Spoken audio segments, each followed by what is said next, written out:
Every person in that diner would later swear the story started with the stranger who fell through the door. They were wrong. This story did not start with the woman bleeding on the floor.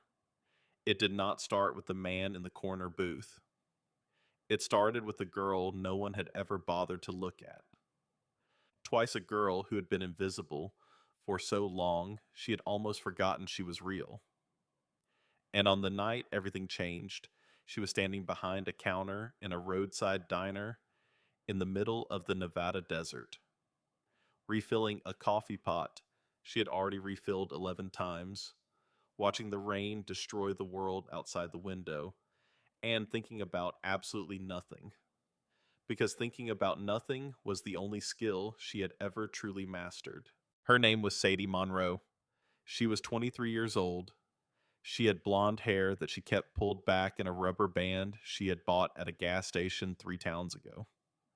She had green eyes that most people never noticed because most people never looked at her long enough to notice anything.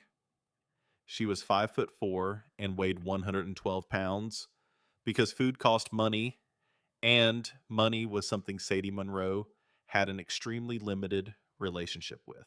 She worked the night shift at May's Desert Stop, a diner that sat on the shoulder of Route 14, like something the desert had tried to swallow and given up on.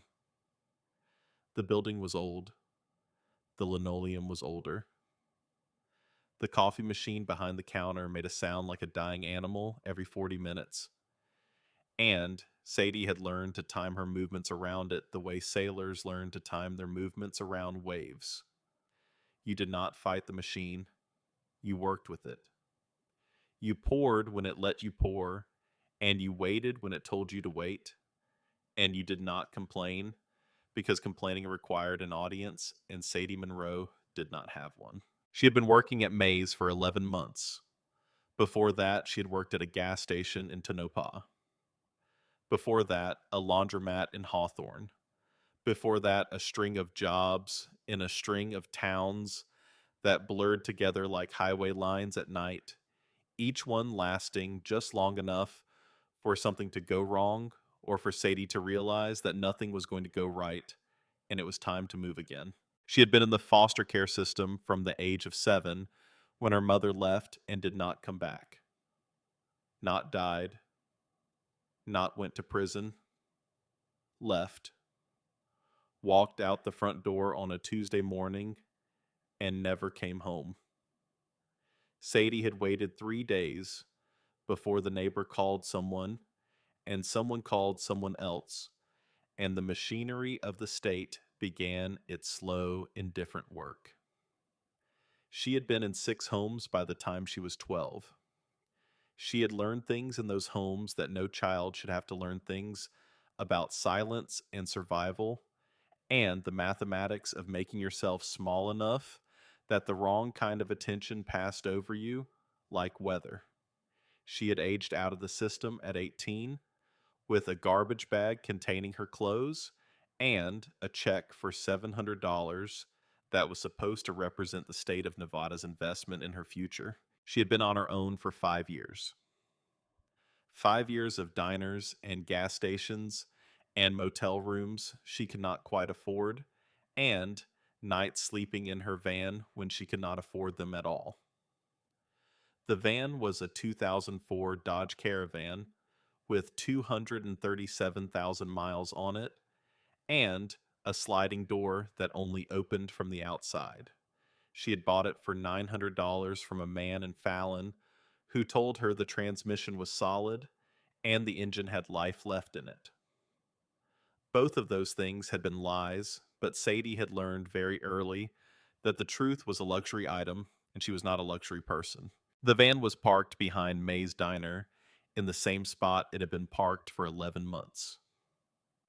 May knew Sadie lived in it. May had never said a word about it. May had never offered her a room or a couch or a solution because May understood something about dignity that most people who tried to help never figured out.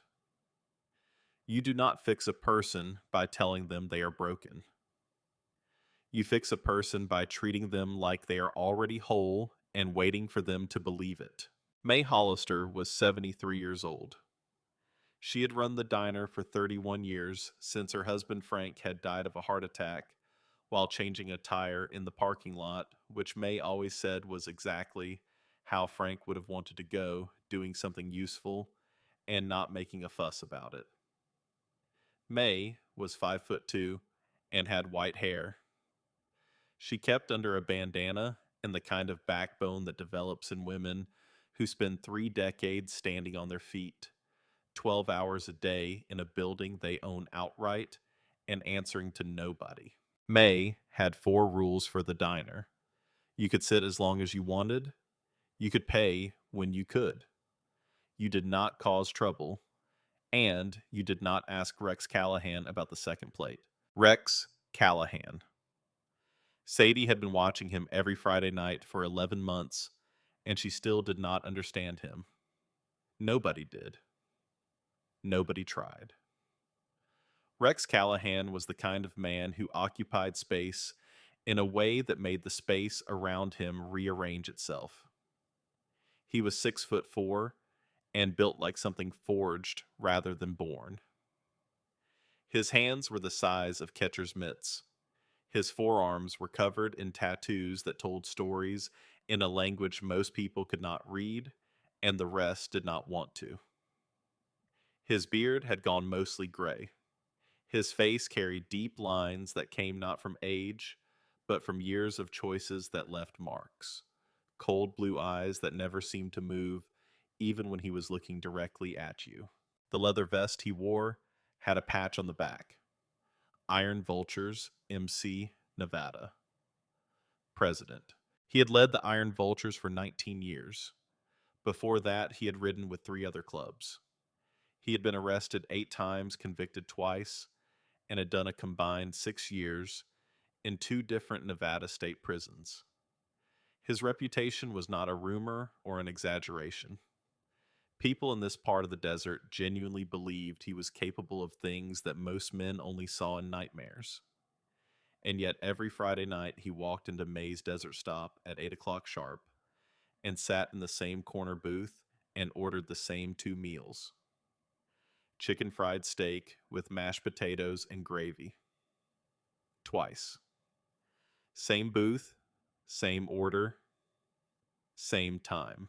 He ate 1 plate. The second plate sat untouched across from him until May cleared it away at the end of the night. Nobody asked. Sadie had watched this ritual 50 times. She had watched him eat alone and stare at that second plate with an expression she could not name, but recognized in the way that people who carry heavy things recognize the weight in someone else. She had never spoken to him beyond the words required by her job. Coffee, sir? Refill, sir. Can I clear this for you, sir? He had never spoken to her beyond a nod or a single word. Yes. No. Thanks. And yet Sadie watched him. Not because she was curious in the way that the truckers were curious, the way they had whispered about him and stole glances and kept their backs to the wall. Sadie watched him because she recognized something. She had spent her entire life learning to read people. In foster care, you learned to read a room the way a deer reads a clearing. You learned which adults were safe and which were not. You learned what a closed fist looked like before it became a closed fist. You learned what anger sounded like 3 drinks before it became dangerous. You learned to watch eyes and hands and the set of a jaw and the way a person breathed when they were deciding something. Sadie had become extraordinary at this. She did not think of it as a skill. She thought of it as the tax she paid for surviving. But it meant that she saw things other people missed. She saw the trucker at the counter who was drinking too fast and getting too loud and was going to be a problem in about 30 minutes. She saw the old couple in the far booth who were not talking to each other and had not been talking to each other for a very long time. She saw May's left knee bothering her again by the way she shifted her weight every time she turned from the grill. And she saw Rex Callahan sitting in his corner booth looking at an untouched plate of food, with something in his eyes that was not hunger and was not sadness and was not anger, but was something she had felt so many times herself that she almost said the word out loud once. Grief. Not the grief of losing someone, the grief of having failed someone, the grief of knowing you were in a position to do something and you did not do it, and the person you did not do it for is gone, and you cannot go back. Sadie knew that grief. She carried her own version of it. She carried it in the memory of a foster sister named Becca, who had been in the same home as Sadie when Sadie was 14. Becca was 12. Becca was afraid of the man who ran the home. Sadie was afraid too. But Sadie was older, and Sadie knew the signs, and Sadie could have said something to someone, and she did not, because she was afraid that saying something would mean being moved again, and being moved again meant losing the only bed she had. So she stayed silent. And Becca stayed silent. And by the time someone finally said something, it was not Becca, and it was too late.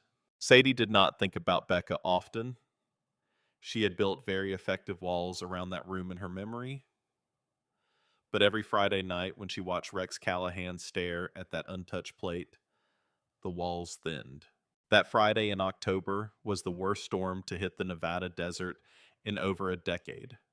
Sadie had watched it build all afternoon from the diner window, the sky turning the color of a bruise, the wind picking up until the highway signs were vibrating, the first drops hitting the parking lot like bullets. By 7 o'clock, the rain was a solid wall. By 8 o'clock, the world outside the window had disappeared into water and darkness and the occasional flash of lightning that turned the desert white for 1 second before plunging it back into nothing. May had sent Sandra the day waitress home early. That left Sadie running the floor alone, which she had done many times and did not mind, because running the floor alone meant fewer people to navigate and fewer conversations to have and more time to exist in the quiet that was her natural habitat. 3 truckers were at the counter, stuck waiting for the storm to pass, before getting back on the highway.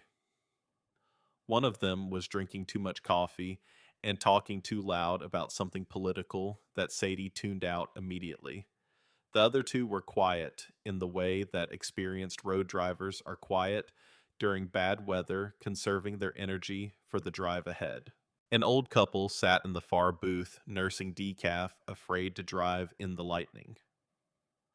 The woman kept looking at the window, and the man kept patting her hand, and neither of them was reassuring the other, because they were both afraid and pretending not to be. And Rex was in his corner, 8 o'clock sharp. 2 plates, 1 touched, 1 not. The jukebox was playing something old and country that Sadie did not recognize. The coffee machine made it sound, and Sadie moved to it automatically and refilled the pot, and set it back and wiped the counter, and checked the truckers, and checked the old couple, and checked Rex, and everything was the way it always was. Until it was not. The door opened at 8:47. Not from the wind, though the wind was bad enough to rattle every window in the building. The door opened because a woman hit it with both hands and fell through it. Sadie saw her before anyone else did. She was already moving toward the door when the woman came through it because Sadie had been watching the parking lot the way she always watched things, and she had seen the headlights cut across the gravel 3 seconds before the door opened. Headlights that were not a truck and not a regular car, but something moving fast and stopping hard. The woman was on the floor. She had gone down the moment she crossed the threshold, like her legs had been carrying her on pure will, and the will had run out the instant she reached something that looked like safety. She was maybe 34, 35, dark blonde hair plastered to her face, a jacket pulled tight around her body soaked through, and her face. Sadie stopped. She was 3 feet from the woman, and she stopped because she recognized what she was looking at. Not the woman specifically.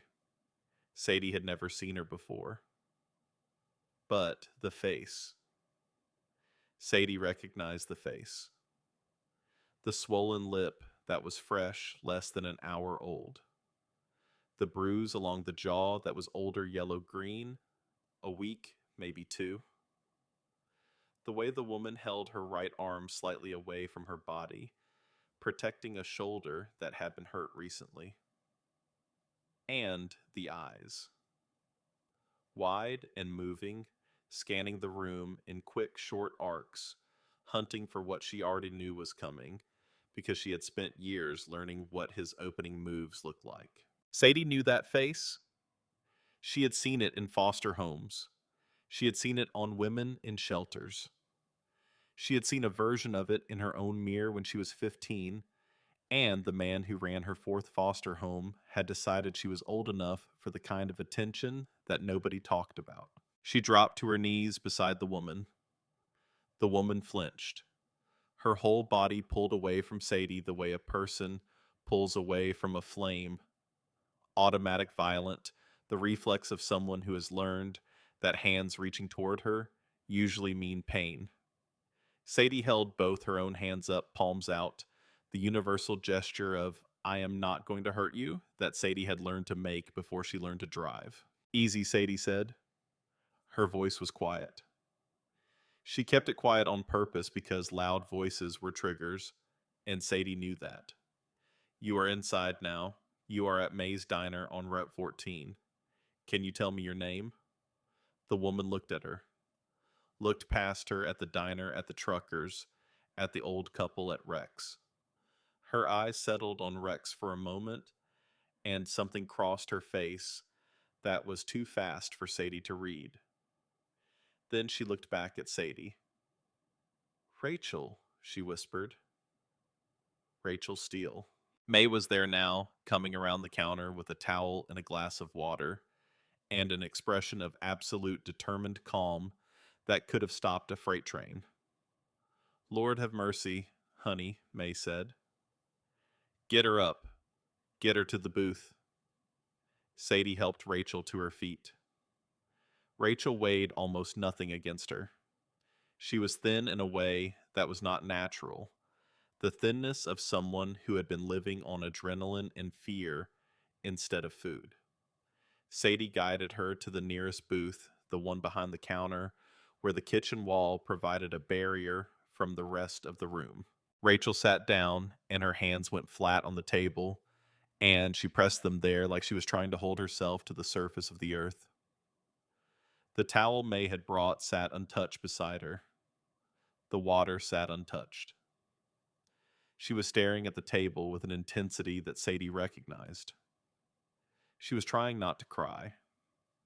Not because she was strong, but because she had learned that crying made things worse. That tears attracted attention, and attention attracted consequences. You are safe here, Sadie said. She sat down across from Rachel in the booth. She said it again. You are safe. Nobody is going to hurt you here. Rachel looked up at her, and what Sadie saw in her eyes was not belief. It was the opposite. It was the face of a woman who had been told she was safe before and discovered that safety was a door that could be opened from the outside by anyone with enough force. He is coming, Rachel said. Her voice was barely a sound. That is all she said. 2 words. He is coming. Sadie felt something move through her chest. Cold. Quick. A recognition that arrived in her body before her mind caught up. Who is coming? Sadie said. Rachel shook her head. She opened the jacket she had been clutching around herself, and Sadie saw the bag underneath, a canvas bag, small, the kind you buy at a grocery store.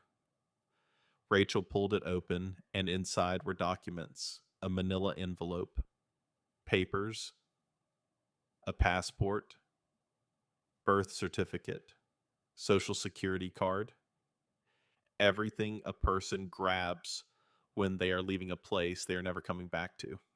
I need to get to Millerton, Rachel said. There is a shelter. Someone told me about it. I was driving, but my car. She stopped. Her hands were shaking so badly the papers rattled against each other. My car broke down 8 miles east. I walked. She looked at Sadie.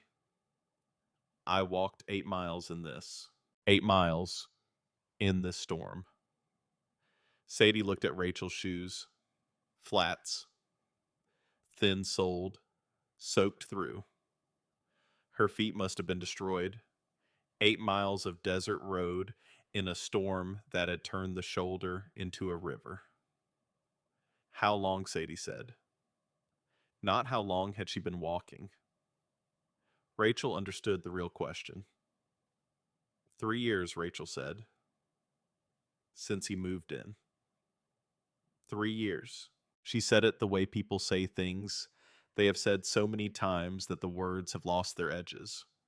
3 years of a life Sadie could reconstruct without being told the details, because she had seen the story before, lived adjacent to it, understood its architecture. The man moves in, the door closes. The world outside gets smaller. The bruises get explained. The friends disappear. The family gets pushed away. And then one day the woman realizes that she is standing in a room with no exits, and the man who built the room is standing in the only door. Who is he? Sadie said. Rachel's mouth tightened. She looked around the diner again, at the truckers, at the old couple, at Rex. His name is Dean Mercer, she said. Ms. Dean. Sadie did not know the name, but May did. Sadie saw it from across the room. May had been walking toward them with a plate of food, and she stopped. Not a big stop, not dramatic, just a hitch in her step that lasted less than a second. But Sadie saw it, and she knew that whatever that name meant, it was enough to make a 73-year-old woman who was afraid of nothing pause in her own diner. May set the plate down in front of Rachel. Eat, she said. Then she looked at Sadie, and the look said everything May was not going to say out loud in front of a woman who was already terrified. The look said, this is bad. The look said, this is bigger than you think. Sadie stood up. She walked to the counter where May was already heading, and they stood together behind the coffee machine, speaking in low voices that the rest of the diner could not hear. Dean Mercer, May said. The name came out of her mouth the way you say the name of a disease. He runs distribution for a meth operation that covers 4 counties. His protection comes from 2 places. The money he pays to certain deputies in the sheriff's office, and the fact that the people who might have testified against him have a way of deciding they do not want to testify. She paused. He has a deputy named Haskell who shows up when anyone calls about him. Haskell and Mercer go out on the porch and talk for 10 minutes, and then Haskell leaves and nothing changes. Sadie looked back at Rachel in the booth. The woman had not touched the food. She was staring at the door. She has tried to leave before, Sadie said. It was not a question. May nodded. Everybody in the county hears things. 3 times. First time she called the police. Haskell came. Did nothing. Second time she packed a bag and tried to drive. He caught her before she got to the car. She was in the hospital for 4 days. Told the nurses she fell downstairs. Third time, she made it all the way to her sister's house in Henderson. Mercer sent people. They stood outside the sister's house for 2 days. Did not touch anyone. did not say a word, just stood there. The sister has children. Rachel came back. May's voice was flat. She had been telling other people's stories for 31 years from behind this counter, and she had learned to tell them without breaking because someone in the room needed to be whole. She cannot stay here, May said quietly. If Mercer knows she ran, and he will know, he will come looking. And he will find this place, because there are only so many places on this road, and this is one of them. Where does she go? Sadie said. There is a woman named Evelyn Shaw, retired county social worker, 63 years old. She runs access to a safe house through a church network. No county connection, no digital intake. But Evelyn is 40 minutes away, and that woman is not driving anywhere tonight. And neither am I on these roads. Sadie looked at the parking lot through the window. Rain, darkness, and something else. Something she almost missed. Something she would not have noticed if she had not spent her entire life watching for things that did not belong. A light, not a headlight, not lightning. A small light. A phone screen. In a vehicle parked at the far end of the lot, a vehicle that had not been there 10 minutes ago and that Sadie had not heard pull in over the storm, but that was sitting there now, dark and still, with a single small light inside it that meant someone was making a call or sending a message. Sadie felt the cold in her chest again. Harder this time. May, she said. There is someone in the parking lot. May looked. She did not see what Sadie saw because May's eyes were 73 years old and the lot was dark and the rain was heavy. But May trusted Sadie's eyes the way you trust a person who has given you 11 months of quiet, dependable competence without ever once asking for anything in return. Are you sure? Sadie was sure. She was sure because her body was sure.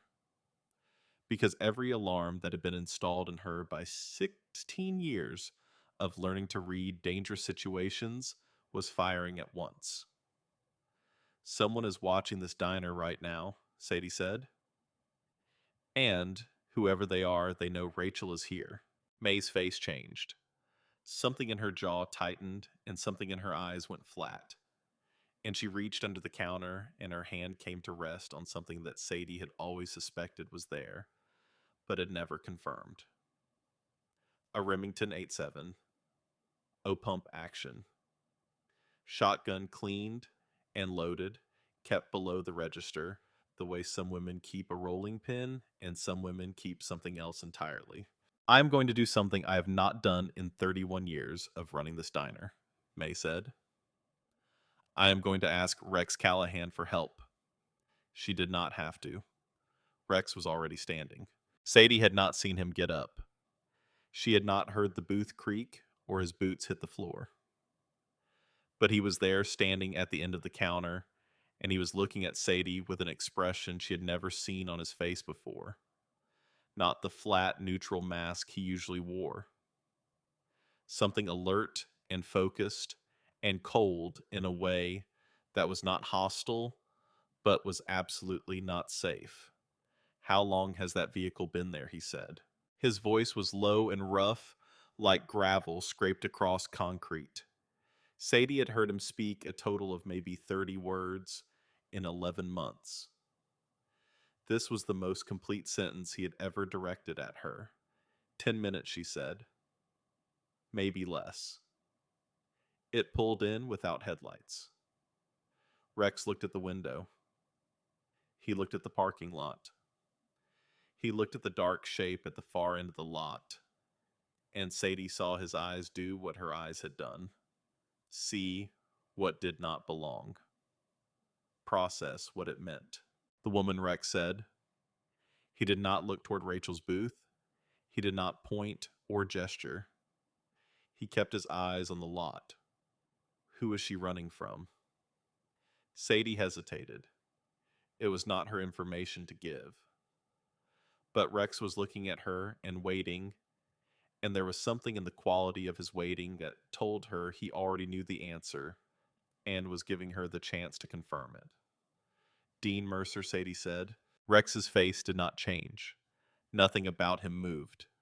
But Sadie, who had spent her life reading people, saw something shift behind his eyes. Not surprise. Something older and deeper and more personal than surprise.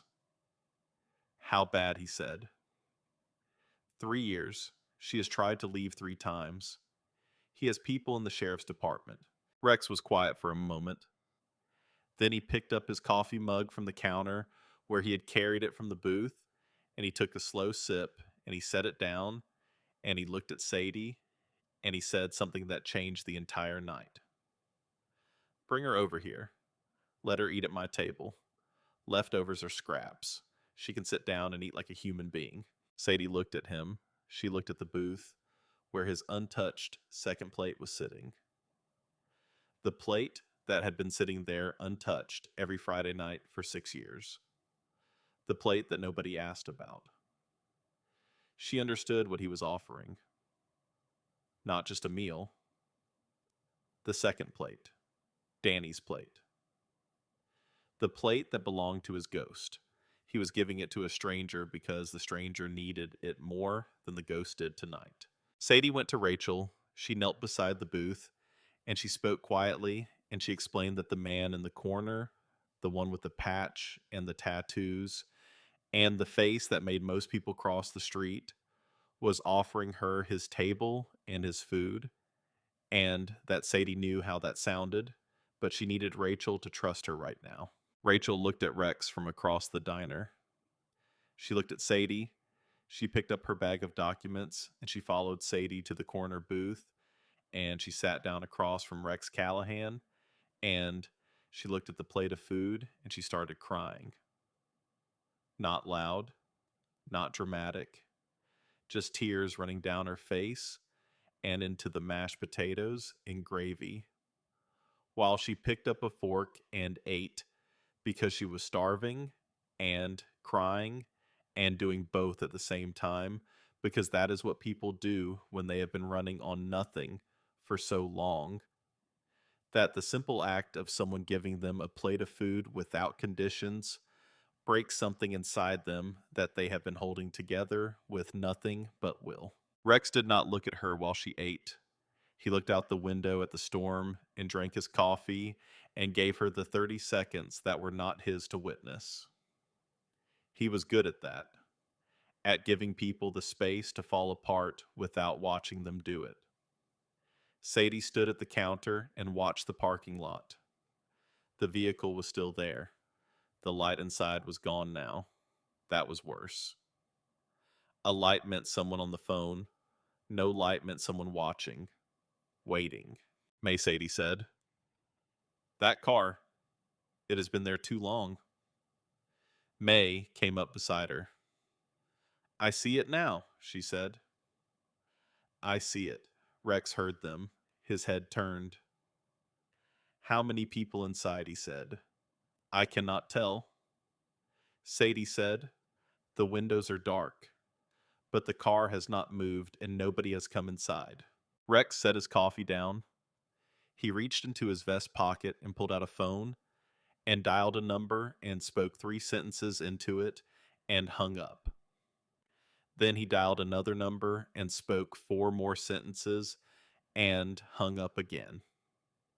Then he looked at Sadie. What is your name? Sadie. Sadie, I am going to need you to do something for me tonight. You're going to stay in this diner with May, and you're going to watch that parking lot, and you're going to watch every door and every window, and if anything moves that should not move, you're going to tell May immediately. Can you do that? Sadie looked at him. Yes. Have you ever been in a situation where someone's safety depended on you staying calm and paying attention? Every day of my life until I was 18, Sadie said. She said it without thinking. It came out plain and flat and true, and she saw something cross Rex's face that looked like recognition, not pity. Recognition. The look of someone who has been in the same kind of dark and knows what it costs to come out the other side with your eyes still working. Good, he said. Then you already know how to do this. He stood. He picked up his jacket from the booth. He looked at Rachel. Rachel had stopped eating. She was watching him with wide, wet eyes. I am going to your house, Rex said to her. Rachel's face went white. No, you cannot. He will. He will, what Rex said. There was no challenge in his voice, just patience. The patience of a man who has heard every version of that sentence and has already decided it does not change anything. He will kill you, Rachel said. She said it simply, like a fact. That is his choice, Rex said. Right now, I need to know two things. Are there documents in that house that you need? Things you could not fit in that bag. Rachel nodded. My passport is a copy. The original is in his office. And there are financial records. A man named Terrence told me about them. Terrence works for Dean. He said there's a USB drive with everything. Payments to deputies, account numbers, phone records. He said if anyone ever got that drive to the right people. Rex held up one hand. Where in the office? Second desk drawer. Left side. There is a false bottom. Terrence told me about it. I could never get to it because Dean is always. Rex nodded. He turned to May. Keep them safe tonight, he said. He meant Sadie and Rachel. Lock the door, he said to May. Do not open it for anyone you do not know. He looked at Sadie one more time. That car in the lot, he said. If it moves, you call this number.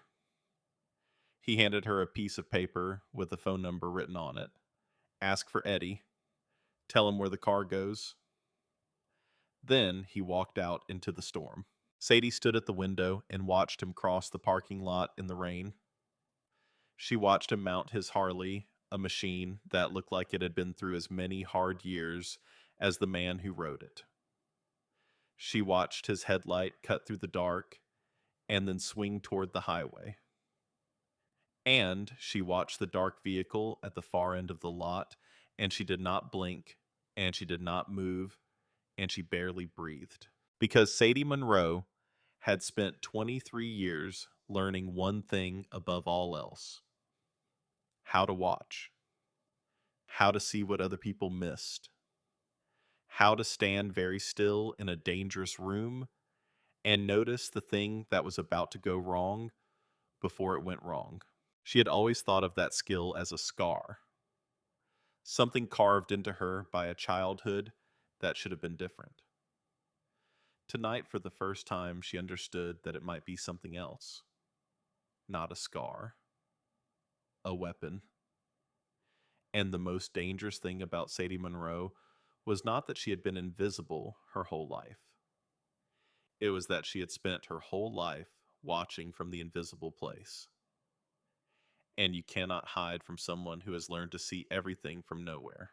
The vehicle in the lot sat for another 6 minutes. Then its lights came on. Not the headlights. The reverse lights. It was backing up, slowly. Turning toward the highway, Sadie grabbed the phone behind the counter and dialed the number Rex had given her. It rang once. A man's voice, rough, alert. Eddie. This is Sadie, she said. I am at May's Diner. The car in the parking lot is moving. It is heading east on Route 14. How many inside? Eddie said. I could see two shapes when the interior light flickered. Two people, plate number. Sadie had written it down 20 minutes ago on a napkin. She had done it automatically without being asked, because that is what you do when you grow up learning that details are the difference between safety and disaster. She read it to Eddie. There was a pause. Then Eddie said something to someone else in the background.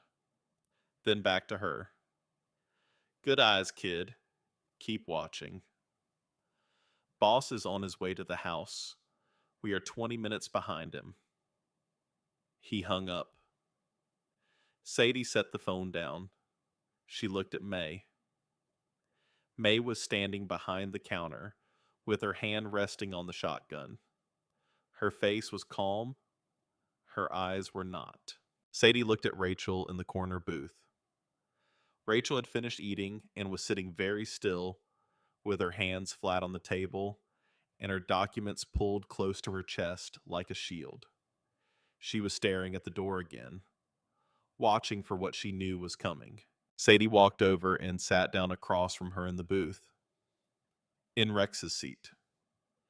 She sat where Rex had been sitting, and she looked at Rachel, and she said something that she had not planned to say and had never said to another person in her life. I know what you are feeling right now, Sadie said. I know exactly what it feels like to be in a place where someone tells you that you are safe and every part of your body says that is a lie, because safety has always been a lie before. Rachel looked at her. I was in the system, Sadie said. Foster care. From the time I was 7, I was in a home where a man did things. Not the same things, but the same kind. And every time someone told me I was safe, I waited for the next thing to happen because the next thing always happened. She paused. I am telling you this because I want you to know that when I say you are safe here tonight, I am not saying it because it is the right thing to say.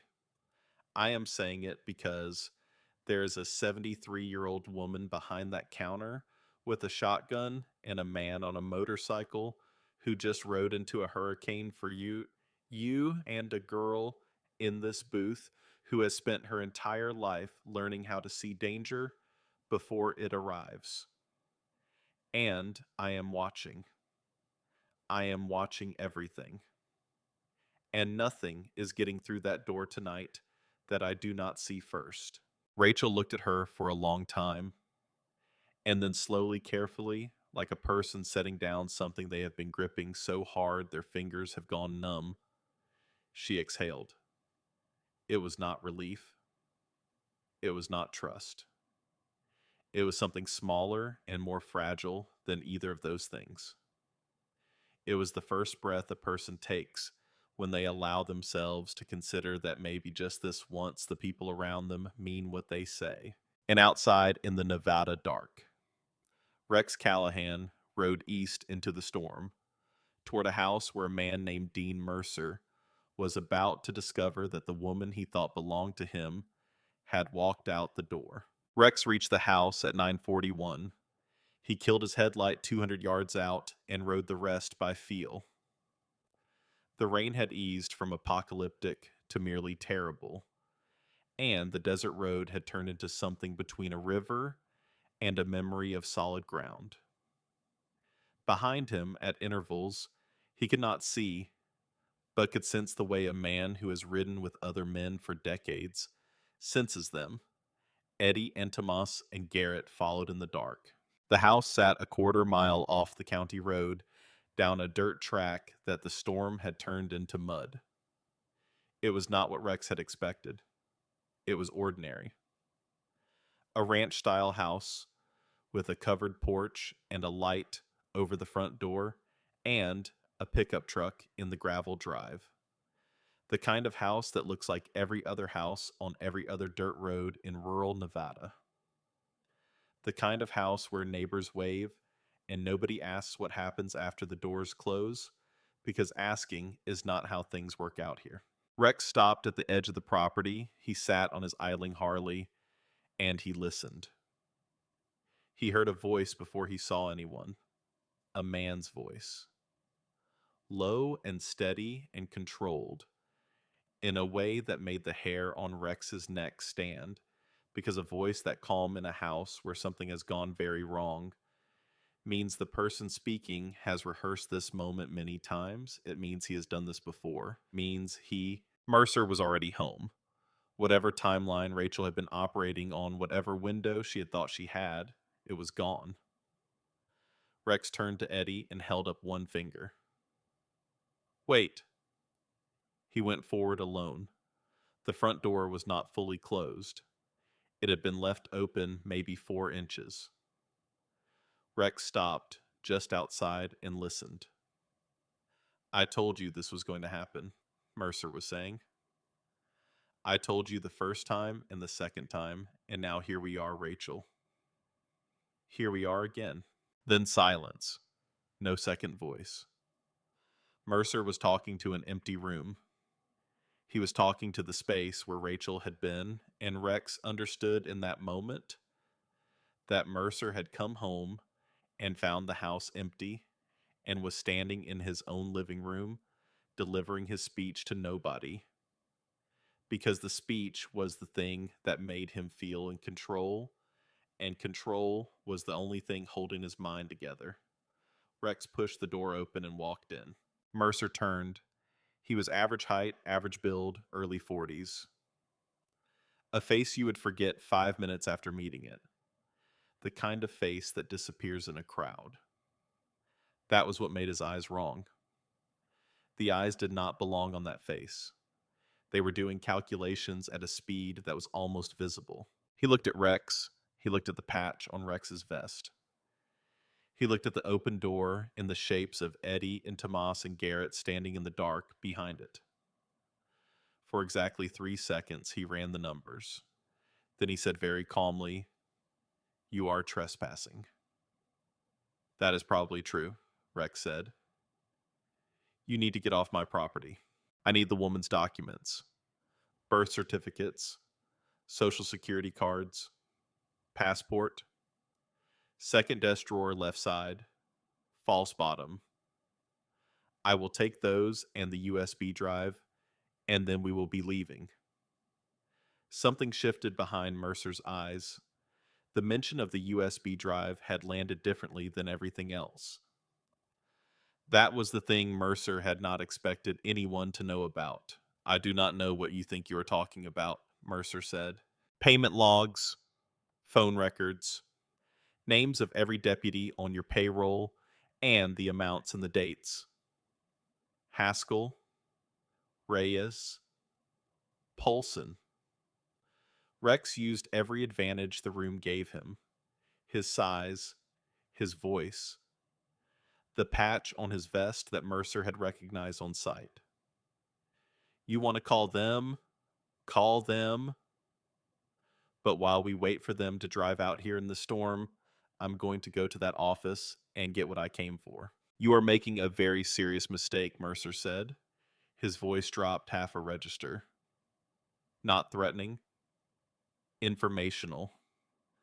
The way a man tells you the stove is hot not because he cares about your hand, but because he wants you to know that what happens next is your own fault." Rex did not respond. He walked past Mercer toward the hallway. Mercer moved to block him, and Rex stopped and looked down at him with an expression that had ended conversations in prison yards. "Do not," Rex said. "One word. Quiet. Final." Mercer looked up at him. The pleasant surface had cracked, and underneath it was something colder and more honest. "You think you are the first man who has tried to be a hero in this story?" Mercer said. "Her sister tried. Her sister's husband tried. You know what happened to them? I do not need to touch you. I have people who handle this kind of situation." "Then you should call them," Rex said. "And while they are on their way, you should think about the fact that I am not her sister's husband. I am the president of the Iron Vultures, and I have 3 men outside your door, and the only reason you're still standing is because I decided to talk first. That can change." Rex held his gaze for 3 full seconds. Then he stepped around Mercer and went down the hall. He found the office. He found the desk. He found the second drawer on the left side. He found the false bottom. He found the USB drive. He found the passport. He found everything Rachel had said would be there, and he put it all in his jacket, and he walked back through the house and past Mercer, who had not moved from the spot. At the door, Rex stopped and turned back. The woman is gone. She is not coming back. And the thing you have been using to keep her here is in my pocket. The people you have been paying to look the other way are about to have a very bad year. You can make this worse, or you can stand still and let it happen. But either way, it is happening. I always come back, Mercer said. His voice was flat. Whatever happens tonight, I come back. I always do. Rex looked at him for a long moment. Maybe, he said. He walked out. He did not make it a mile before his phone rang, a voice he did not recognize. Mr. Callahan, you do not know me. My name is Terrence Webb. I work for Dean Mercer. Rex said nothing. He waited. I know what happened tonight, Terrence said. I know you took Rachel's documents. I know about the drive. I am not calling to threaten you. I am calling because... A pause. The sound of a man crossing a line he cannot uncross. Because I have been wanting someone to do exactly what you did for about 8 months, and I did not have the guts to do it myself. What do you want, Terrence? Dean has already made 2 phone calls. One to Haskell, one to a man named Briggs. Briggs is not law enforcement. He handles things Dean does not want associated with his name. Terrence paused again. Mr. Callahan, I have a daughter. She is 8 years old. I have done things for this man that I cannot undo, but I am not going to be the person who lets him hurt people to get back at someone who did the right thing. Then help me, Rex said. I have a second USB drive, a copy, financial records, payment logs, phone records, names of every deputy and the amounts and the dates. Enough to put Dean away and take down half the county sheriff's department with him. Why have you not used it before now? Because I did not know who to trust. And because I was afraid.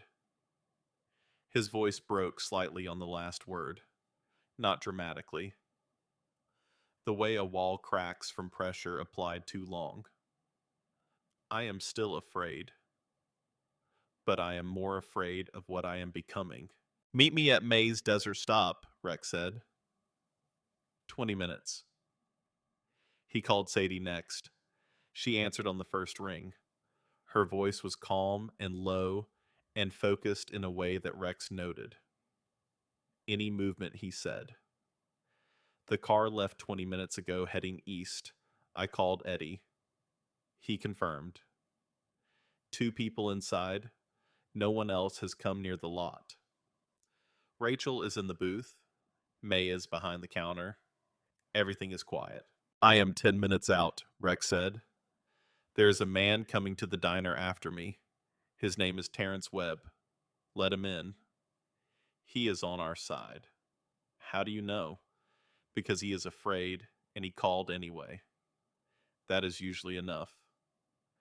Back at the diner, Sadie relayed the information to May and went back to the window. She watched. She watched the lot. She watched the road. She watched the dark space between the diner and the desert where anything could be hiding and nothing was. Yet. Rex arrived first. He came through the door with rain on his jacket and the manila envelope in his hand and something in his face that had not been there when he left.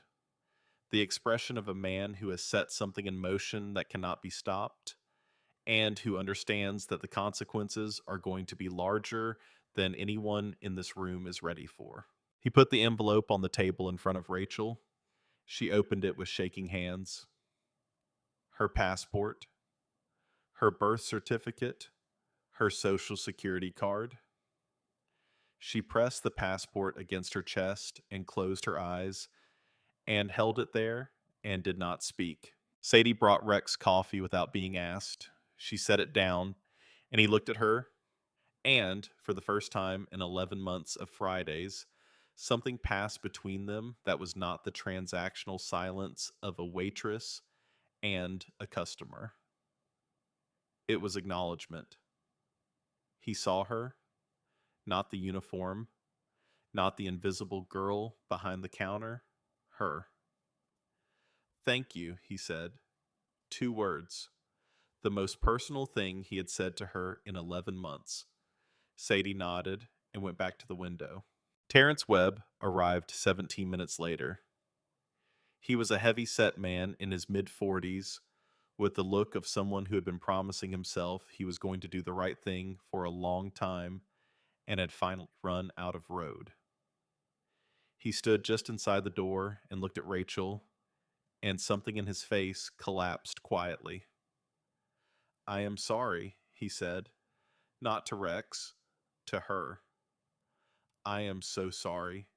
I knew what he was doing for 3 years, and Rachel did not let him finish. Fix it, she said. Not unkindly, just final. Like a door being closed gently but completely. Terrence put the USB drive on the counter. Rex picked it up and turned it over in his fingers. Small, thumb-sized, enough to bring down an empire built on silence. Who do we give this to? Rex asked. Not local law, Terrence said. Haskell has people in the county DA's office too. It needs to go state or federal. There is a detective at the State Criminal Investigation Division. Name is Harmon. I have had his number for 6 months. Got it from a public defender who told me if I ever wanted to talk, Harmon was the one to call. He reached into his jacket and pulled out a business card. Bent. Worn at the edges. The way something gets when it has been taken out and looked at many times, and then put back without dialing. I never called, Terrence said. I could not make myself. He set the card on the counter next to Rex's hand. I am ready to testify to everything. My name, my involvement, dates, amounts, all of it. I will lose everything. My job, my house, whatever protection being close to Dean gave me. He paused, but my daughter is 8 years old. And last month she asked me what I do for work. And for the first time in her life, I could not answer her. I opened my mouth and nothing came out. Because every answer I had was a lie, and she was looking at me the way children look at their fathers when they still believe their fathers are good. And I knew right then that I had a window, a small one, where she was still young enough that if I changed now, she might remember me as the man who fixed it instead of the man who let it happen. The diner was very quiet. The coffee machine made its sound. The rain drummed on the roof. And Sadie, standing at the window, felt something shift in her chest that she had not expected. Because she recognized what Terrence was describing. She recognized the window. She had watched it close on every adult who had ever been in a position to help her when she was a child. Every foster parent who saw the signs and looked away. Every social worker who filed the paperwork and moved on. Every teacher who noticed the bruises and accepted the excuses. Terrence Webb was standing in that window right now, and he was not looking away. Rex called the number on Harmon's card at 11:38. He expected voicemail. He got a human being on the second ring, wide awake, in the way of someone accustomed to calls at bad hours. Harmon. My name is Rex Callahan. I am going to assume that name means something to you, even if we have never spoken. A pause. I know who you are, Mr. Callahan. Then you know I am not someone who calls state CID for fun. I have a USB drive with financial records documenting 3 years of payments from a man named Dean Mercer to 3 deputies in the county sheriff's office and at least one individual in the county DA's office. I also have a witness willing to testify. And I have a woman who is not safe until Mercer is in custody. Where are you right now? Rex told him, Do not move. Do not let anyone leave. I am 4 hours out, but I will have a deputy I trust there in 90 minutes. Mr. Callahan, is everyone safe? Rex looked at the booth where Rachel was sitting. He looked at May behind the counter. He looked at Sadie at the window, her reflection faint in the glass, still watching. For right now, Rex said. That will have to be enough, Harmon said. 90 minutes. Rex hung up and looked at Sadie. 90 minutes, he said. That is how long we need to hold. Sadie nodded. She went back to the window. But Mercer did not wait 90 minutes. He did not wait 30. At 12:14, Sadie saw the first set of headlights on the county road. Then a second. Then a third. 3 vehicles moving in formation, spaced evenly, the kind of spacing that is not accidental. 3 vehicles, Sadie said. Her voice cut through the diner clean and sharp. Coming from the north, moving slow. Rex was on his feet. Eddie was at the back door. Thomas had his phone out. May had the shotgun on the counter. Not hidden, visible. A statement. How many people, Rex said. Sadie pressed her face closer to the glass. She counted shapes in the headlights as the vehicles turned into the lot. 6, she said. At least. Could be more. Rex called Walsh Harmon's trusted deputy. Walsh, how far out? 32 minutes. That is not fast enough. He told Walsh what was happening. Walsh said, I am making the call right now. Even compromised deputies do not want to show up to a scene where civilians were hurt. It will slow Mercer down, if nothing else. Rex hung up and looked at Eddie. I need you to step outside the front door. Stand there. Just stand there and let them see you. Eddie put on his jacket, straightened his patch, walked out the front door into the rain, and stood on the concrete like a man who was not afraid of anything in that parking lot and wanted every person in every vehicle to know it. 30 seconds of nothing. While they waited, Sadie did something no one asked her to do. She took a napkin and drew a map of the parking lot. 3 vehicles. Positions. Angles. Lines of sight from the diner windows. She marked where the streetlight was. She marked where the dead zones were. She put the napkin on the counter in front of Rex without a word. Rex looked at it. He looked at her. He picked up the napkin and studied it, and then he made 2 phone calls based on what she had drawn. Then, Rex's phone rang. Unknown number. That is a nice gesture, Mercer said. Very dramatic. But you are 4 people against 6, and I have been doing this a lot longer than you have. I have a state CID detective on the phone and a deputy on the way, Rex said, and a witness inside this building who just decided to testify to everything your operation has done in the last 3 years. You want to storm a diner with 6 people and add a federal obstruction charge to everything else that is about to land on you tonight. That is your choice. Mercer was quiet. Then he said one name. Terrence. His voice had changed. The control had fractured in exactly one place, and what came through was something raw. He is in there. He is. I trusted him. He trusted you too, Rex said. For a long time. He is done now. The silence stretched. Then Mercer spoke again, and his voice had gone cold and flat in a way that was genuinely dangerous because it no longer sounded like anger. It sounded like arithmetic. You win tonight. I come back. I always come back. Rex hung up and stood at the window and watched. The headlights sat for 41 seconds. He counted. Then they moved, not toward the diner, away, back down the service road, back to the county road, pulling out and disappearing around the bend. The lot was empty. Eddie came back inside. He looked at Rex. They left. For now, Rex said. Sadie was still at the window. She had not moved during the entire exchange. One of the vehicles turned south at the county road, she said. The other two went east. The one going south had a cracked tail light on the left side. Rex looked at her for a long moment.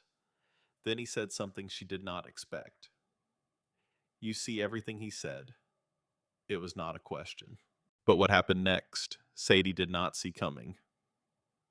Because she had been watching the parking lot and the road in the front of the building. She had not been watching the back. At 12:41, the handle on the back door moved. Not hard. Not a kick or a slam. Just the handle turning slowly, the way it turns when someone is testing whether it is locked.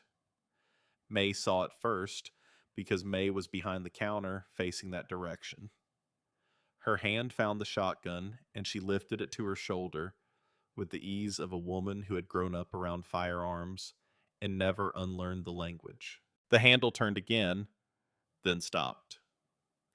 Then Sadie heard something she had not expected. A scraping sound. Metal on metal. Someone was working the lock. Sadie moved. She dropped below the counter line and went through the kitchen door on her hands and knees. From the kitchen, she could see the back door through the service window. She could see the deadbolt. It was still engaged. The scraping had stopped. Then, the door shook. Once. Twice. Someone was putting their shoulder into it, not hard enough to break it. May's diner was old construction and built to last, but hard enough to make a point. Then silence. Sadie pressed herself against the kitchen wall. Through the gap between the door and the frame, she could see a strip of the back alley. Rain, gravel, and boots, military-style boots, standing 2 feet from the door. The boots turned, started walking along the wall, toward the kitchen window, Sadie's window. She flattened herself against the wall. The boots stopped. She could hear breathing. Someone was looking through the window into the kitchen, looking for movement, looking for people. Sadie did not move. She did not breathe. She became what she had always been in moments like this. Nothing. Empty space. A girl who was not there. The boots moved on, around the corner of the building, gone. May's voice from the front, rack of the shotgun. The sound that has ended more conversations than any sentence in the English language. Sadie stood up. She moved to the kitchen window and looked out. She saw him. Briggs. She recognized the military posture, the way he carried himself like a weapon, even when his hands were empty. He was walking back toward the front of the building. He turned the corner, and he looked through the front window, and Sadie was standing in the kitchen doorway, and their eyes met through 2 panes of glass and 20 feet of diner. He saw her face.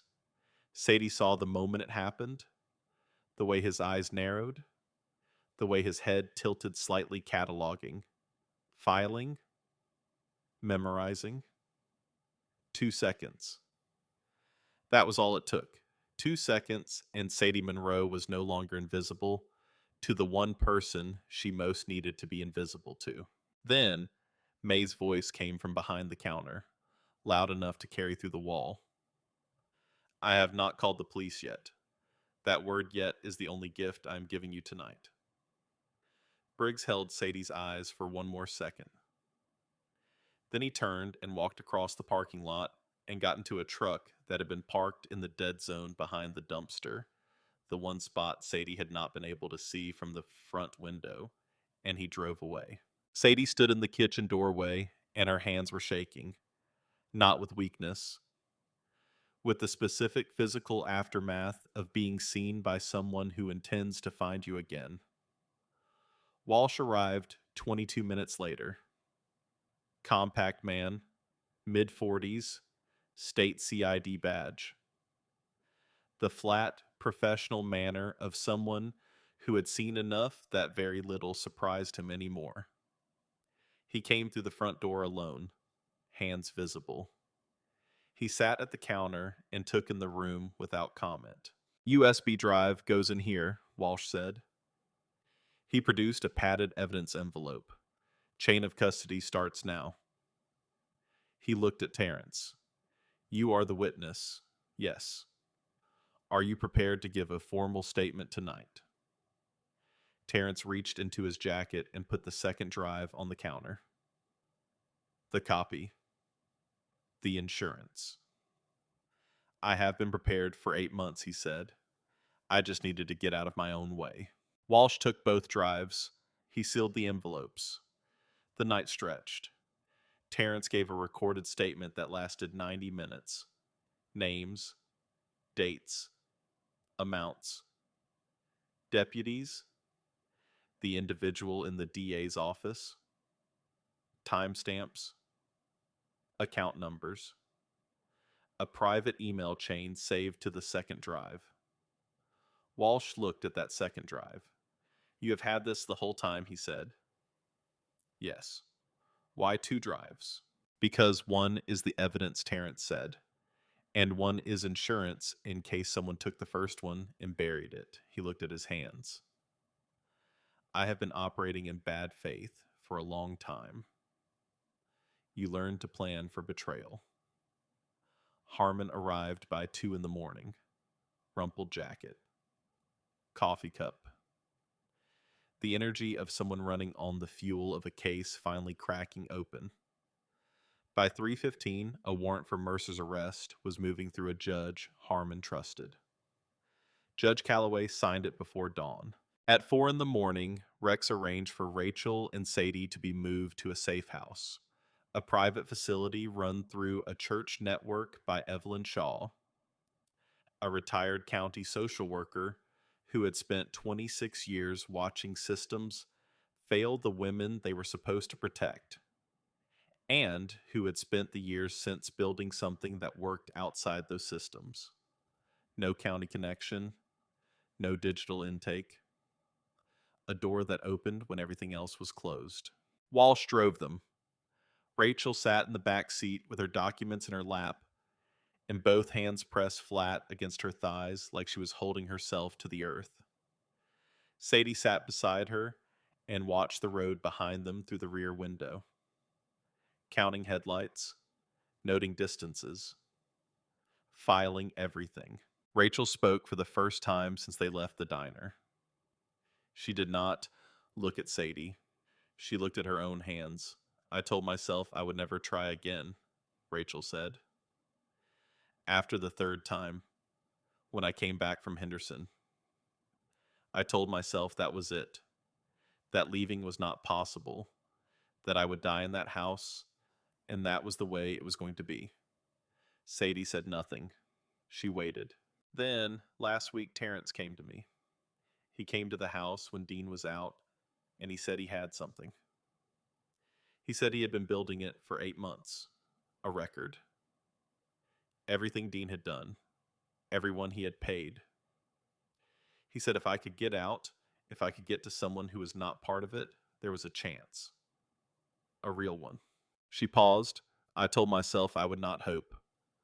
I have been punished for hoping too many times, but I packed a bag. I hid it in the closet.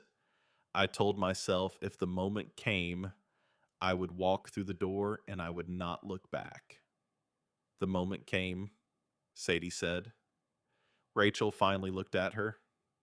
The moment came, she said, and I walked. They arrived at the safe house at 4:30.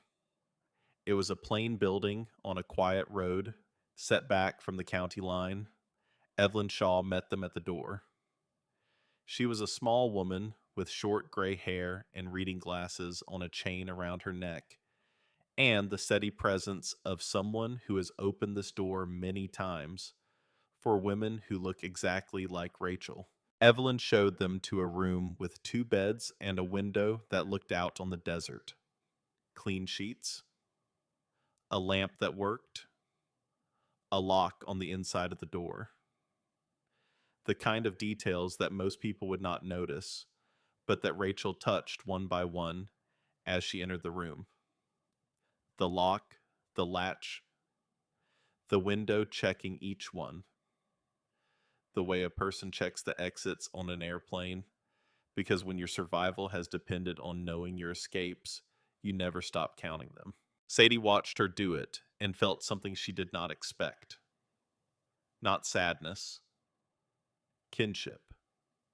She had done the same thing in every room she had ever entered, every foster home, every motel, every shelter. Checking the locks, counting the exits, measuring the distance to the door. Rachel lay down on the bed and was asleep in minutes.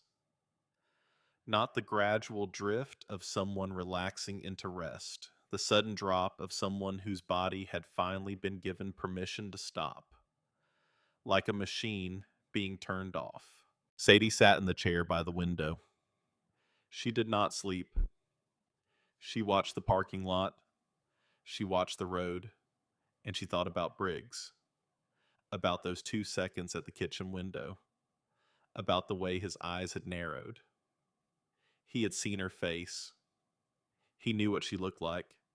And when Mercer's people started searching, they would have her description, and anyone near her would be findable. Sadie sat in that chair, and she thought about what it meant to be visible. For 23 years, invisibility had been her armor, the thing that kept her alive, the thing that kept her moving from town to town without anyone noticing she had arrived or noticing she had gone. And now that armor was gone, stripped away in 2 seconds by a man who memorizes faces. She thought about Rachel sleeping on the bed. She thought about Evelyn down the hall. She thought about the fact that her face was now a trail that led here, to this room, to these people, to the only safe place Rachel had. And then Sadie Monroe made the hardest decision of her life. Harder than leaving any foster home. Harder than sleeping in the van for the first time. Harder than walking into May's Diner 11 months ago and asking for a job she did not think she would get. She decided to leave. She waited until 4:30 when Evelyn had dozed off in the kitchen chair. She wrote a note on a piece of paper from the desk and left it on the bed where Rachel would find it. The note said 4 words. He saw my face. She eased the side window open because the front door had a chime that Evelyn had set. She dropped 5 feet to the gravel below and landed softly the way a girl who had climbed out of foster home windows at night learns to land. Quiet, practiced, automatic. Then she started walking, not away from the danger, toward it.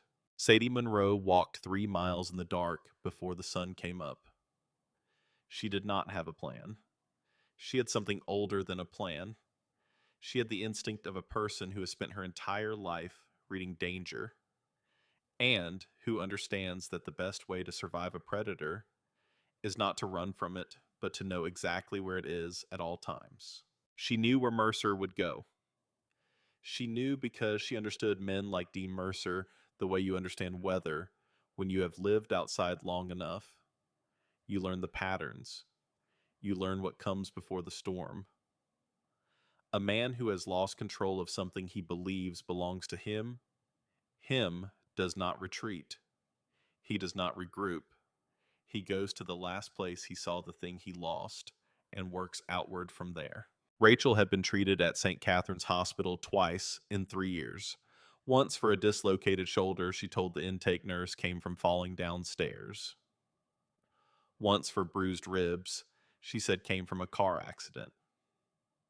Both times the hospital had filed the paperwork. Both times a social worker had been notified.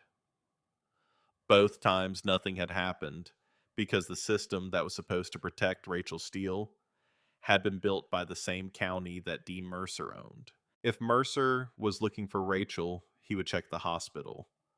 Not because he thought she was there, because the hospital had records, intake forms, emergency contacts, addresses, the breadcrumb trail of a woman suffering preserved in filing cabinets that a man with the right connections could access in minutes. Sadie reached the county road as the first gray light appeared on the eastern horizon. She flagged down a trucker heading west. He was a big man with kind eyes and a cab that smelled like coffee, and he did not ask her why a 23-year-old girl was walking alone on a desert highway before dawn. He just said where to, and she said St. Catherine's Hospital, and he nodded and drove. She arrived at 6:12. The hospital was a low, sprawling building on the edge of Millerton. Sadie went in through the main entrance where a volunteer at the front desk was reading a newspaper and barely looked up. She found a chair in the main lobby with a clear line of sight to the emergency room corridor and the front entrance. She sat down, she took out her phone, she opened the camera, she waited. At 6:51, a black SUV pulled into the emergency room lot. Two men got out. Sadie recognized what they were before she recognized who. The way they moved, the way they scanned the lot, the way one held the door for the other and then turned to watch the parking lot while his partner went inside. These were not men who had come for medical attention. The first one was tall and lean with a military haircut. Briggs. Sadie felt something cold lock into place in her chest. This was the man from the kitchen window. The man who had seen her face. The second one stayed outside by the SUV. Shorter. Heavier. A phone in his hand. Cole. Sadie sat very still. She raised her phone. She pressed record. She filmed Briggs as he walked down the corridor toward the emergency department. She filmed him as he approached the reception desk and spoke to the nurse. She could not hear what he said, but she watched his body language. The way he leaned forward, the way he placed both hands flat on the counter, the way the nurse's face changed from professional courtesy to something careful and guarded. She filmed all of it. Then she called Rex. He answered on the second ring. His voice was rough with exhaustion. "Where are you?" he said. "St. Catherine's Hospital. Briggs is here. He just walked into the emergency department. Cole is outside in a black SUV. They are looking for Rachel's records." Rex was quiet for 1 second. Then the sound of movement. Fast. How long has he been inside? 4 minutes. Are you safe? Can he see you? No. I am in the main lobby. He walked right past me. A pause. Sadie. Listen to me. Do not move. Do not let him see you. I am 30 minutes out. Walsh is closer. I am calling him now. There is something else, Sadie said. I have been filming. Video of him entering the hospital and approaching the emergency desk. If he accesses Rachel's records, or threatens anyone in that department, it will be on camera. Rex was quiet, longer this time. When he spoke, his voice had shifted.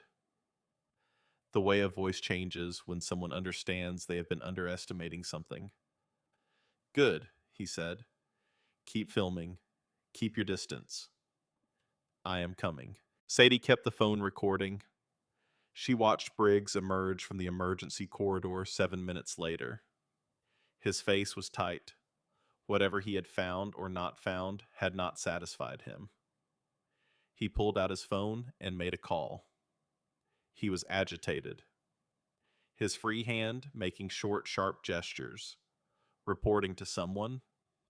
The report was not good news. Then he turned.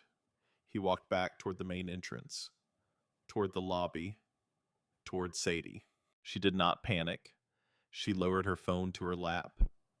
She kept it recording, angled upward, capturing his approach without the screen being visible. She looked at the floor. She became what she had always been. Small. Quiet. Nobody. Briggs walked past her, 3 feet away. Close enough that she could smell his cologne. Something expensive and wrong for a hospital at 6 in the morning. He did not look at her. He did not break stride. He pushed through the front entrance and got in the SUV, and Cole started the engine. Sadie exhaled. She had not realized she had been holding her breath. She watched the SUV pull out and turn east on the county road. She watched until it was gone. Then she stood up on legs that were shaking because the adrenaline was leaving her body all at once, and the aftermath of being 3 feet from the man who had memorized her face was hitting her like a wall. She went to the bathroom. She locked the door. She sat on the floor with her back against the wall, and she shook for 2 minutes. She allowed herself that. 2 minutes. Then she stood up and washed her face and looked at herself in the mirror. The girl looking back at her was thin and tired and wearing a diner uniform that smelled like coffee and rain and had not slept in over 20 hours. But she also looked like something she had never seen in her own reflection before. She looked like someone who had made a choice. Someone who had walked into a hospital and sat 3 feet from danger and filmed it and stayed calm because the things she had always used to survive, the watching, the seeing, the invisible place, had turned out to be the most valuable weapon anyone had tonight. She left the bathroom. She went back to the lobby. She sat down. She waited for Rex. But Rex did not arrive first. At 7:22, a man came through the emergency room entrance from the side that connected to the ambulance bay. Not the main entrance, not the front. The side door that only someone who had been to this hospital many times would know about. Someone who had brought a woman here twice and signed the insurance forms and talked to the nurses and walked these corridors enough to know which doors were watched and which were not. Sadie saw him at the same moment he saw her, 20 feet apart. Their eyes met with the electricity of 2 people recognizing each other simultaneously, not because they had met before, because they each understood instantly what the other one was. He was smaller in daylight than she had imagined. Ordinary. The kind of man you would forget 5 minutes after meeting him. But the eyes did not belong on that face. They were doing calculations at a speed Sadie could almost see. Who is she? Why is she here? Why does she have a phone in her hand? What does she know? Sadie stood up. Her body made the decision before her mind did. She turned and walked toward the main entrance with the phone in her hand, still recording because her thumb had found the button and muscle memory had done the rest. She heard his footsteps behind her. Not running. Walking fast. The pace of a man who does not want to cause a scene, but is not going to let the girl with the phone leave. She pushed through the entrance. The morning air hit her face. Cold, clean. The parking lot was half empty. A nurse getting out of her car 50 feet away. Not close enough to matter. Sadie turned left, toward the stairwell entrance on the side of the building. She did not know why she chose that direction, except that it was away from the open lot and toward walls and doors and corners. Architecture a girl who had grown up hiding could use. She heard the door open behind her again. Mercer's voice. Not shouting. Measured. Stop. I just want to talk. Sadie did not stop. She reached the stairwell door and pulled it open and went through it, and the door closed behind her with a heavy metallic sound that echoed up through the concrete shaft. She went up. 1 flight, 2, 3. She tried the 3rd floor door. Locked. Card access only. She looked up. 1 more flight. The roof access door had a push bar with a sign that read, "Alarm will sound." Sadie hit it. The alarm screamed through the stairwell behind her. That was exactly what she wanted. Noise meant attention. Attention meant witnesses. Witnesses meant Mercer could not do what he had come to do without the entire hospital knowing. She pushed through onto the roof, full sun. The Nevada sky enormous and pale above her. The desert stretching out in every direction. The parking lot below. The county road beyond it. She turned around. She held up her phone. She pressed her back against the rooftop railing, and she faced the door, and she waited. Mercer came through it 15 seconds later. The alarm was still screaming below them. He stopped when he saw her. He stopped because she was not running. She was standing still with her phone raised and her back straight and her eyes on him, and something in her posture that was completely different from what he had expected to find. She was not afraid. Or she was, but it did not matter, because the fear was not driving her anymore. Something else was. Something harder and older than fear. The thing that happens when a person who has been invisible their entire life decides that being seen is worth whatever comes next. I have been filming you since you walked into this hospital, Sadie said. Her voice came out steady. Steadier than she had any right to after 20 hours without sleep and 2 minutes shaking on a bathroom floor. I have video of Briggs in the emergency department. I have video of you coming through the ambulance bay entrance. And right now, I have video of you standing on this roof looking at me while an alarm goes off in a public hospital. So decide what you want to do next. Because the whole building knows someone is up here. Mercer looked at her. He looked at the phone. He looked at the roof around them. Who are you? He said. Nobody, Sadie said.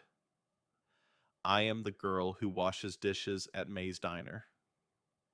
I am the girl who lives in a van in the parking lot. I have been invisible my entire life. You walked past me in the lobby 30 minutes ago and did not even see me? Nobody ever sees me. She paused. But I see everything. And I've seen enough tonight to make sure you never hurt Rachel Steele or anyone else again. Mercer took 1 step toward her. Then he stopped. Because something had changed behind him. The sound of the stairwell door opening. The sound of boots on concrete. Heavy. Fast. The sound of a man who has ridden 30 minutes at 100 miles an hour on a motorcycle with a cracked rib and come up 4 flights of stairs without stopping. Rex Callahan came through the roof access door, and he put himself between Sadie and Mercer. Not dramatic, not performative, just there. Solid and certain and final. Mercer looked at Rex. I've been a lot of things in my life, Rex said. His voice was low, tired, honest in a way that only exhaustion makes possible. Most of them not good. But I have never hurt a woman or a child, and I have never walked away from a man who did. Mercer's face changed. The calculation stopped. What came through was something personal and raw. You took everything from me, he said. You came into my house, and you took my family, and you turned my own people against me. She was never yours, Rex said. She was never property. She was a person who was afraid of you.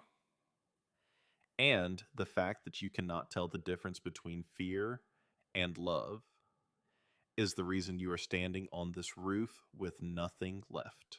Below them, the sound of vehicles, doors opening. Walsh's voice carrying up through the morning air giving orders. Law enforcement arriving at a scene they had been directed to by someone who knew exactly where to send them. Mercer heard it. He knew what it meant. He looked at the edge of the roof. He looked at Rex. He looked at Sadie. And Sadie saw the moment he broke. She saw it the way she saw everything. In the details. The way his shoulders dropped half an inch. The way his hands opened from fists to flat. The way his eyes went from calculating to something emptier. The face of a man who has run out of moves and is experiencing for the first time what it feels like to be the person in the room with no exit. Walsh came through the roof door with 2 state troopers behind him. Handcuffs. Miranda rights. The sound of a man being taken into custody. Sadie lowered her phone. She stopped recording. She looked at Rex. He was leaning against the rooftop railing with his hand pressed to his side, where the cracked rib was making every breath an argument he was not winning. He was looking at her with something in his expression she had not seen before. You walked out of the safe house, he said. He saw my face. If I stayed, I put Rachel and Evelyn in danger. So you came to the hospital alone. No weapon, no backup. Just a phone. I have been alone my whole life. I know how to do it. That does not mean it is a good idea. No. But it is the idea I had. And it worked. Rex looked at her for a long moment, then the corner of his mouth moved, and something in his eyes shifted. Close enough to a smile from a man who did not do smiles. Yeah, he said. It worked.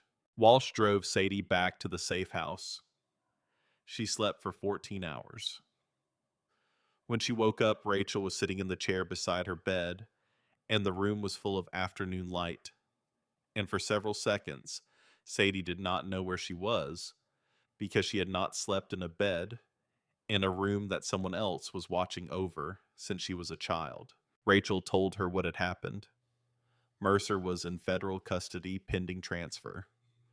The state senator, whose name Harmon had not been able to say over an open line, had issued a preemptive statement through his lawyer that morning. A statement that said nothing while confirming everything.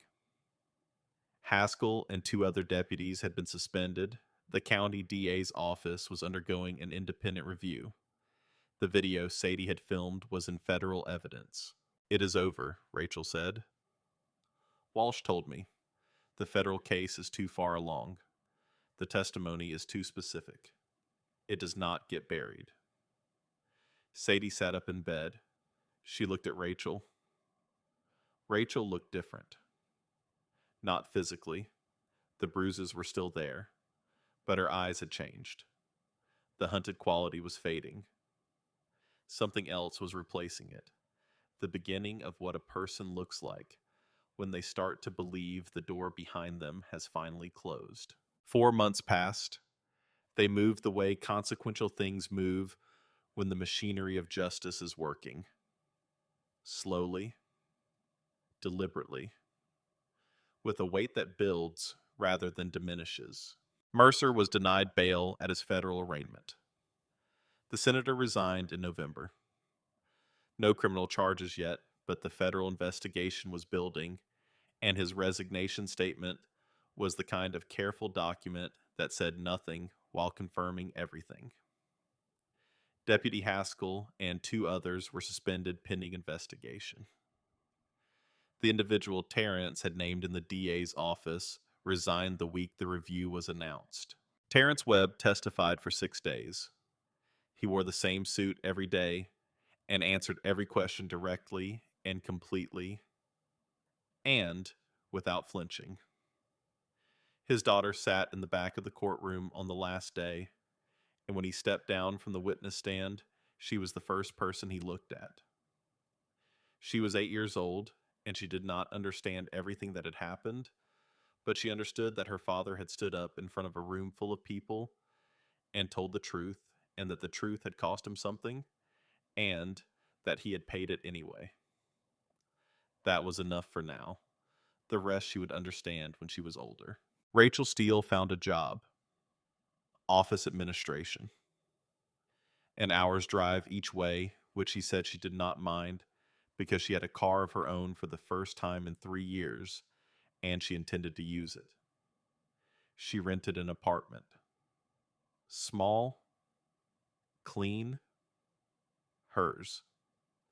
She put a lock on the door that only she had the key to, and the first night she slept there, she checked it 4 times, and by the end of the first month, she checked it twice, and by the end of the second month, she checked it once, and that was enough. Sadie Monroe did not go back to the van. May would not allow it. May said it plainly. "You are done sleeping in that parking lot. There is a room above this diner.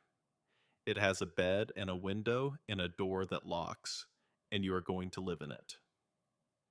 And if you argue with me, I'm going to be very annoyed, and I promise you do not want that." Sadie did not argue. She moved her things, which fit in one garbage bag, into the room above the diner. It had a bed and a window and a door that locked. It had a small kitchen and a bathroom and a view of the desert that went on forever. It was the first room Sadie had ever lived in that she did not share with anyone, and that no one could take from her. May promoted her from dishwasher to waitress, then from waitress to assistant cook. It turned out that Sadie, who had spent her life watching, had been watching May cook for 11 months and had absorbed more than either of them realized. She knew the timing of the grill. She knew the temperature of the oil. She knew how May seasoned the chicken fried steak and made the gravy and rolled the pie crust and checked the biscuits by sound rather than by timer. Sadie was not a natural cook the way some people are. She was a learned one.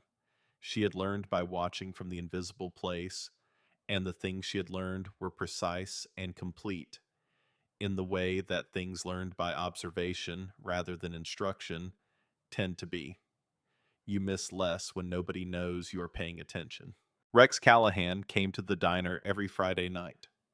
Same booth, same time, 8 o'clock sharp. He still ordered 2 plates. He still ate one, but the second plate no longer sat untouched. He began leaving it at the counter for Sadie. He never said anything about it. He just left it there, and Sadie took it to the kitchen and ate it, and neither of them discussed it because some things are better left as what they are rather than explained into something smaller. Rex put money into Evelyn Shaw's fund. A lot of money. Evelyn called him about the first contribution and said, "Rex, this is too much." And he said, "It is enough." And she said, "I do not want you to feel obligated." And he said, "Evelyn put it to work." The second contribution was larger. The third was larger still. He and May started a weekly dinner at the diner. Free. Open to anyone. No questions asked. You walked in, you sat down, you ate like a human being. It was not a charity, it was not a program, it was a table with food on it, and a door that was open, and a woman behind the counter who had been feeding people for 31 years, and a man in the corner booth who understood from personal experience what it meant to be hungry and alone, and to have someone slide a plate towards you without conditions. Sadie ran the Friday dinners. She took orders. She poured coffee. She learned the names of the regulars. There was Walter, who was 78 and whose wife had died in March, and who came every Friday because the diner was the only place where someone said his name out loud. There was Linda, who was 64 and on disability and who ate slowly and always took a piece of pie home wrapped in a napkin. There was a young man named James who never said where he came from or where he was going, but who showed up every Friday at 7:45 and sat at the counter and ate everything put in front of him and left without a word. Sadie did not ask James questions. She knew what it looked like when someone needed to eat more than they needed to talk. She watched them all. She saw them. That was the thing about Sadie Monroe. She had always seen people. The difference was that now they saw her back. Rex received a letter on a Tuesday in February. Handwritten, plain paper, postmarked Portland, Oregon. He found it in the stack of garage invoices and recognized the handwriting on the envelope in the way that you recognize handwriting you have not seen in 15 years, because some patterns are too specific to forget. His daughter, Claire, 29 years old, living a life in Portland that he knew nothing about because he had burned his way out of it before she had the chance to know him. He sat on the workbench in his garage. He looked at the letter for a long time without opening it. His hands, which had been steady on a hospital rooftop with a dangerous man 10 feet away, were not steady now. The letter was 3 paragraphs. Claire had never been someone who used more words than required. She had gotten that from him, which was one of the pieces of himself he had passed on that he had not managed to ruin. She wrote that she had heard about October. She did not say how, but someone had talked because someone always talks. And in the counties where it happened, people had been talking about Rex and May's diner and a girl who filmed a drug lord on a hospital roof since the week it happened. She wrote that she had spent 3 months deciding whether to write. She wrote one sentence near the end that Rex read 3 times. "Maybe you are not the man I thought you were," he called her that night. The phone rang 4 times. His whole chest was locked. On the 5th ring, a voice. Female. Careful. "Hello, Claire," he said. His voice came out steady, which surprised him. "It is your father." A silence. Not hostile, not warm. The silence of a person absorbing something they have been both dreading and waiting for. "I know," she said. "I am not going to try to explain 15 years on a phone call. I am not that stupid. But I wanted to call. I should have called a long time ago." "I am not ready to," she started. "I am not asking you to be ready for anything," Rex said. "I just needed you to know that I am sorry. And that I am still here. If there is ever a time when you want to. I am not going anywhere." Claire was quiet for a long time. Then she said one word. "Okay." That one word carrying everything a person can put into a syllable that is not yet yes, but is no longer no. They talked for 11 more minutes. She asked about the garage. He asked about Portland. It was the conversation of 2 strangers who share the same blood.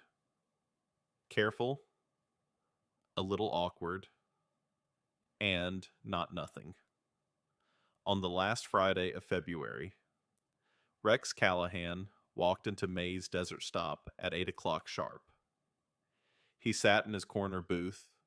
He ordered his meal. May brought it out and went back to the counter. And Sadie was in the kitchen finishing a batch of biscuits. She had flour on her hands, and her hair was pulled back, and she was humming something she did not recognize because it had come from somewhere inside her that she had not had access to before October. She brought Rex his coffee. She set it down. She turned to go back to the kitchen, and Rex said her name. Sadie. She turned back. He was looking at the second plate. Danny's plate. The plate that had been sitting in that booth every Friday for 6 years as a meal for a ghost and a monument to a guilt he had decided he deserved to carry. He looked at the plate. He looked at Sadie. And he slid it across the table to the empty seat across from him. Danny's plate, he said. His voice was rough, rougher than usual. He would have wanted you to have it. Sadie looked at the plate. She looked at Rex. She understood what he was offering. Not just food, not just a seat. He was offering the place that had belonged to the person he had failed to protect. The person he had carried in that untouched plate for 6 years, because carrying it was the only thing he could still do for someone he could no longer reach. He was giving her that place because she had done the thing he had not done for Danny. She had stayed. She had watched. She had put herself between danger and the people who needed protecting, and she had not left. She had been invisible her whole life. And when the moment came, she had chosen to be seen, and it had cost her everything she had, and it had been enough. Sadie sat down. She picked up a fork. She ate. And Rex drank his coffee and looked out the window at the Nevada dark. And for the first time in 6 years, the booth was full and the plate was not wasted, and the ghost had been replaced by something living and present and real. May watched from behind the counter. She did not say anything. She did not need to. She had been running this diner for 31 years, and she understood that some moments explain themselves. Rex's phone buzzed. A text from Claire. Short, no punctuation. The kind of text a person sends fast before they can stop themselves. Next time you are in Portland, maybe we could get coffee. Rex read it. He put the phone in his pocket. He looked at Sadie across the booth. He did not say anything. He did not need to. And outside in the Nevada dark, the desert stretched on in every direction. Vast, indifferent, ancient. The same desert that had swallowed 8 miles of a woman's desperate walking on a stormy October night. The same desert that held the road to Portland, where a daughter was deciding whether to let her father back in. The same desert where a diner sat on the shoulder of a highway with its lights on and its door open and food on the table for anyone who walked through it. Some people spend their whole lives waiting for someone to see them. And the ones who are finally seen never forget who looked. And neither does anyone who was watching. Sadie Monroe had spent 23 years being invisible. And it turned out that the most powerful thing she ever did was stand on a rooftop in the morning sun and let herself be seen. Not because she was brave, though she was. Not because she was angry, though she had every right to be. But because somewhere between a diner counter and a hospital stairwell, she had realized that the opposite of invisible is not famous. The opposite of invisible is known.